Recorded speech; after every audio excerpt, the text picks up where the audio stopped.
Well, here it is, the final showdown. Guys, this is it for the 2017 tennis season, guys and gals as well out there.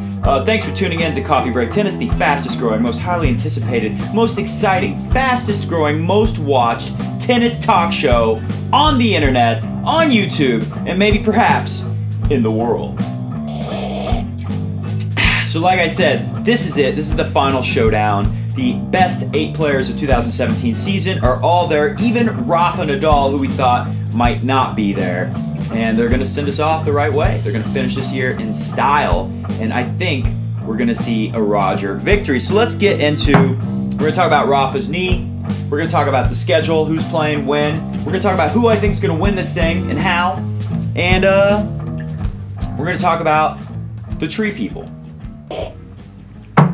Coffee Break Tennis is made possible by Crunch Time Coaching, the best tennis instruction on the web. Crunch Time Coaching is a tennis player's best friend. In fact, we're a tennis player's best resource. If you want to have more fun on the tennis court and win more of your matches, make sure you click subscribe below and click that bell next to it so you get notifications when we got new tennis instruction videos out there for you. And of course, new episodes of Coffee Break Tennis.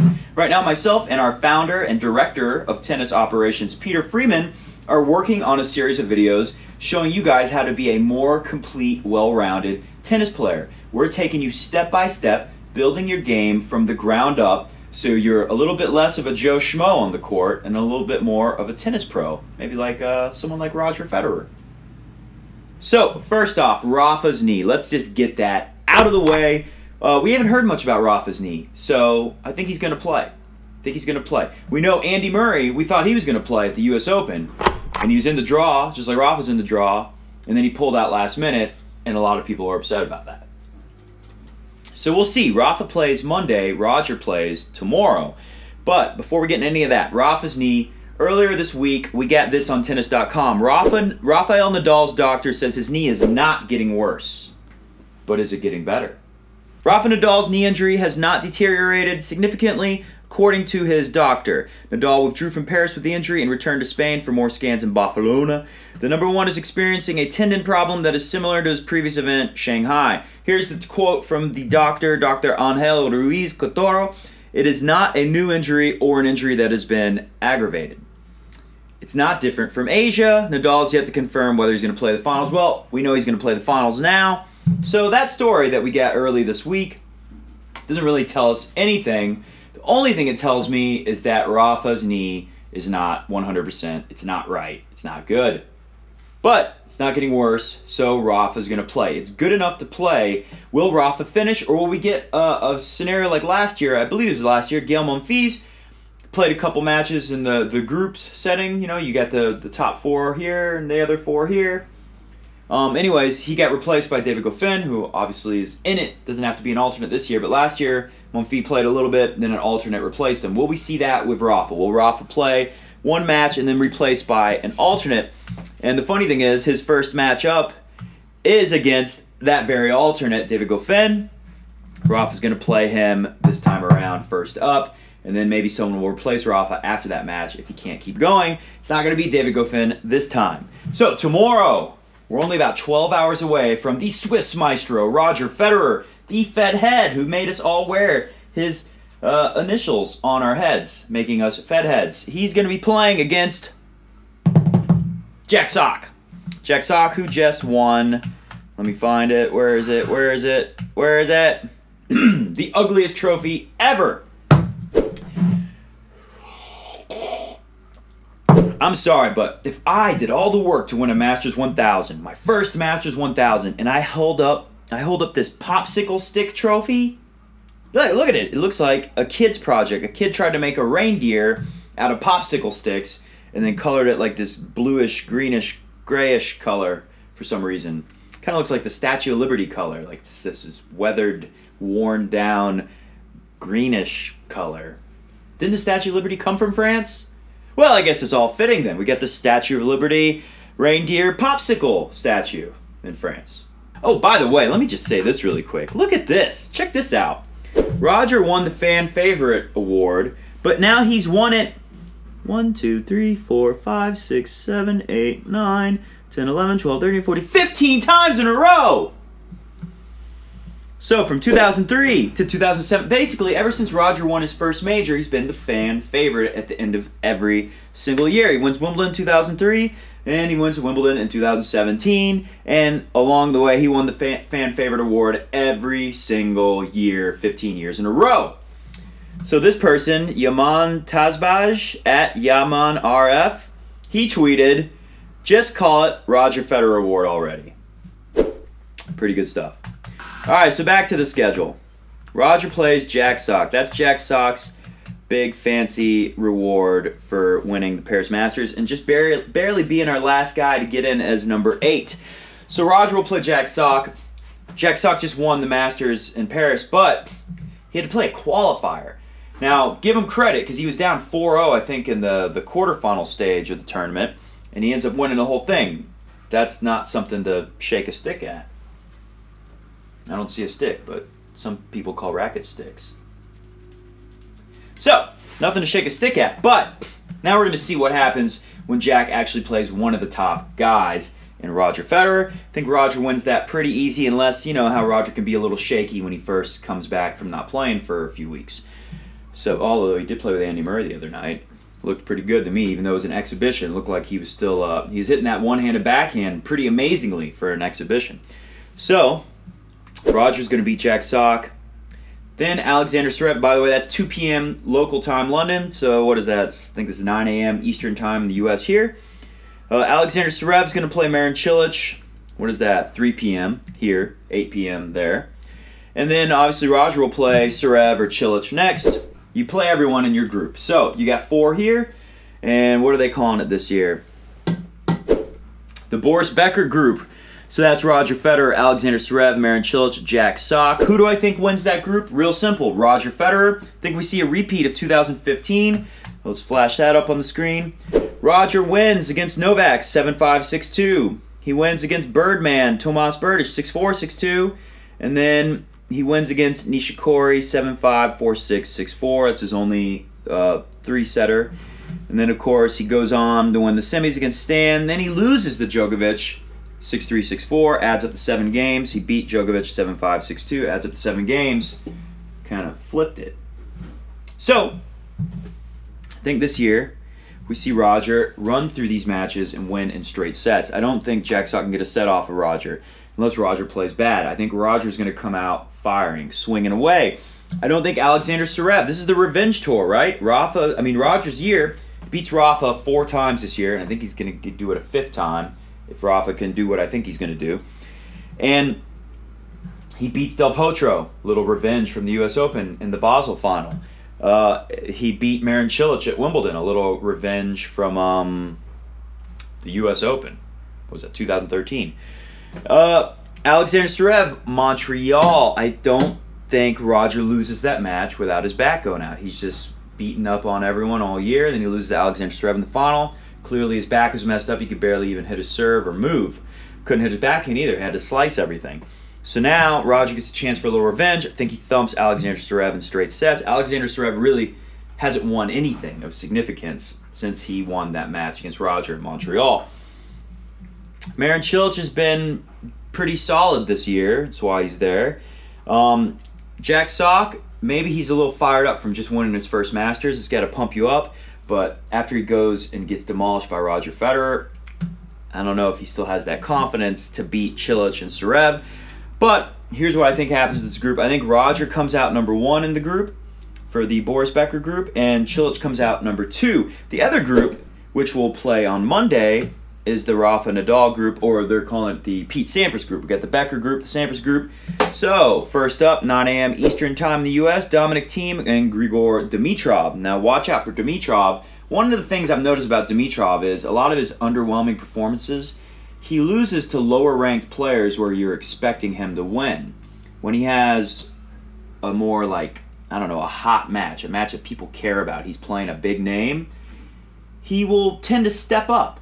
Not always, obviously. You know, when he was younger, I can think of matches where he had chances to beat, I want to say, what was it, at Wimbledon maybe? Or one of the majors, he was playing Djokovic, and he was at least up a set. He might have been up 2-1 or something like that. And then, of course, he kind of ran out of gas. But he really brought it. He was playing big-time tennis. He's playing kind of like like he's Roger Federer or something. And of course, we saw him start 2017 off at the Aussie Open, the semifinals against Rafa. I know he didn't win, but I'm not going to say he choked it either. I mean, it was a great match. He played great. So watch out for Dimitrov, because I think he's going to do something here. So we got this group: Rafa, David Goffin, Dominic Thiem, Grigor. Thiem and Grigor play first up, and then 8 p.m. local, 3 p.m. Eastern Time U.S. Rafa plays David Goffin. We'll see if Rafa actually does play. Make sure he doesn't pull an Andy Murray on us. I don't think he will, though. I think Rafa's going to play, and I think this will be the freshest Rafa is, obviously. He's going to come out there. The knee will feel a little better because he's been resting it, but he hasn't been resting it that long. So, yeah, he beats David Goffin, but then he plays, maybe let's say he plays Dominic Thiem next. We don't know. He's going to play Dimitrov or Thiem next. If he beats Dominic Thiem, he's got 2 wins. He's probably going to get to the semifinals. Remember, they take 2 people from each group of 4. So I think, number 1, Roger comes out on top, doesn't lose a match. So he's in the semis. Marin Cilic then will draw the best player to come out of this group if Marin Cilic finishes second, which I think he will. I think the experience is going to help him get enough wins to finish second. So in this group, I think Nadal beats Goffin. If Nadal plays Thiem, I think Thiem's got the big backswing. He's great on the slower courts. This is one of the fastest courts on tour. I don't think Dominic Thiem is going to do very well here. I think he is going to struggle to win a match. So I think he finishes last in this group. And if Rafa plays him second, Rafa's still got the knee left, but then Rafa all of a sudden is played 2 matches. His 3rd match, final one in the group setting, the round robin. We don't usually see this in tennis. This is the only time we see it. So it's a little different. It's a different pressure for the players because you don't have to win every match to get to the semifinals. You got to win 2. It's really hard to win 1 and not make it. There's some mathematical possibilities, but let's not get into all that crazy stuff. They have a whole bunch of different tiebreaker things, like if there's a 2-way tie, settle it by the head-to-head, who won their match. If it's a 3-way tie, they settle it by who won the most sets, then who won the highest percentage of games. So we get real in the weeds on that, but we're not going to. I won't let it happen. This is my show. I won't let this laptop die either. Plug that in. So we got Rafa, David Goffin. He wins. He beats Dominic Thiem if they play next up. Grigor Dimitrov is going to be inspired, I think, because this is a surface that should favor his game. He should be able to play the Fed style that he's been gifted with, those amazing strokes. He should be able to do it here. This is really set up nicely for him. You got Dominic Thiem, not a good fast court player. David Goffin, great player, not enough firepower if Grigor is playing well. Rafa, not healthy, not 100%. It's perfect. I think Grigor can be number 1 out of this group. And I think Rafa will just finish number 2. And that would be great for us Fed heads, not for the Rafa fans out there. And guess what happened last time Rafa was number 1 in his group? He comes in ranked number 2 in the world back in 2007. Back then they didn't name the groups after legendary players. It's just red group, gold group. Rafa's the king of the gold group going in. He's number 2. He's the highest ranked ahead of Djokovic, Ferrer, and Gasquet. And he finishes second. Look at the very far right standings. 2. So even though he comes in as the favorite of that group, in the semifinals, 1 plays 2. And of course, Roger, 6-4, 6-1. And I'm not convinced that the scoreline would be any better than that if the match were to happen this week. So if that happens, if Rafa is number 2 to come out, he gets to the Final 4, the semis, but Roger's number 1. So that even though they're 1 and 2 in the world, they don't meet in the final. They meet in the semifinals because it's the best out of the top group against the second best out of the bottom group. Or Roger's the bottom group. Whatever. Forget about which group is which. The Boris Becker group, that's Roger's group. The Pete Sampras group, that's Rafa's group. The best out of the Pete Sampras group plays the second best out of the Becker group, and flip it around. So if the best out of the Becker group is Roger, and the second best in the Sampras group is Rafa, they play in the semifinals, and Roger gives them a nice thumping. Now I think Grigor goes up against Cilic. Now we could see Grigor fall apart here after the excitement of, oh, he made it to the semis. But I have a feeling that we might get an all-Fed final. Baby Fed versus grown-up Fed. Wouldn't that be exciting, especially for us Fed heads, because we know who always wins that matchup.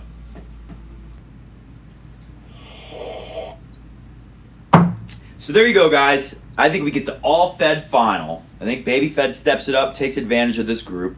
I think Chilich takes advantage of being way more experienced than the other guys. He's not going to beat Fed, but he probably will be able to find a way to beat Jack Sock and Alexander Zverev. But Sock and Zverev are some young guns for a reason. Wouldn't be shocked if they can come out number 2. There's no way anyone's stopping Roger from being number 1 out of that group. I don't think anyone's going to stop him from winning this trophy. And last up, the tree people. So, you guys might have saw in the last episode, I got a barn, bought a house with a barn, big yard. Tree fell in the barn, smashed the barn right down the middle. Had to get some tree people, not the little fuzzy Ewoks from Star Wars. These are big, strong guys, work real hard. Tree people. Different breed, real hard workers, built tough. Me and Pete, not built like that. Not that tough. Can play 5 sets, can't tear a tree out of a barn. Just can't do it. So the tree people have been here, and this is what they did to the barn. They crunched it down. They used this device. It's a tree-moving robot vehicle with arms that lift trees and other debris. Then they did that, and they put it on fire. Big fire. But a bonus for me, not a tree tearing down person. Tough for 5 sets, not tough for tree tearing down. But I did do some raking. I've done raking in the past, and I've had this big pile of leaves in the yard, and I never burned them because I'm not really much of a burner. But the tree people handled it for me, and they were even nice enough to recognize that I'm not cut out for this kind of work. But they wanted me to feel like I was part of the action, so they gave me this tree person eye protection goggle gear so I could feel like I'm a part of the action. Well, that's all. Well, that's about it for me and my coffee. Tiny little bit. Thanks for watching Coffee Break Tennis. Enjoy the matches tomorrow when we get to see the great Swiss maestro give young Jack Sock a rude awakening. Even though he just won his big tournament, now he's going to see a whole nother side of it. So hey, we'll see you in some more videos. Make sure you subscribe, hit a thumbs up, put a comment below. Let me know what you think about my picks. Of course, I'll say it one more time real quick. All Fed final, Baby Fed versus Grown Up Fed. Rafa gets taken out by Roger in the semifinal stages because Rafa just barely makes it in. Marin Cilic loses in the semifinal to Grigor Dimitrov. Those are my picks. I think Dominic Thiem and Jack Sock may underwhelm a little bit. Especially Dominic Thiem, who I don't think is ready for these fast courts yet. He hasn't adapted the game just yet. Alright, comment below, let me know what you guys think about that. And I'll see you guys very soon. We're going to be doing a lot of videos this week because we're going to go out in style with the final showdown. See you guys.